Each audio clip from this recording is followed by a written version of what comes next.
Maubong yung chika na nagkabalikan na si Daniel Padilla at si Catherine Bernardo. Totoo ba? At sinasabi nga nung iba, ay, hintayin namin yan sa Ojo Diaz Showbiz Update. Kung totoong mag-showa na ulit sila. Kasi si Ojo Diaz yung nakaskop na naghiwalay na sila eh. Diyos ko, porke naman naka-scoop ako din dapat maka-scoop kung sila na ulit. Nakakaloka ka. Yun na nga, di ba? Talagang binabash din ang kumpare natin si Christian Gaza. Dahil sa kanya galing yun. Pero yun ay nilinaw agad, no? May video pa nga dyan si Christian Gaza. At sinabi niya, hindi naman niya kinoconfirm. Nagkaayos. Oo, yung nagkabalikan ay i-confirm pa lang daw niya. Nilinaw na niyan through Ate Long.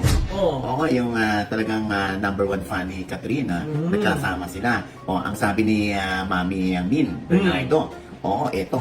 Basta mo naman mga si Catherine. I know they're very well. Huwag kayo masyado naniniwala sa mga fake news. Basta, tanongin na lang si Tita Lo. O, ayan, huwag daw maniwala sa fake news.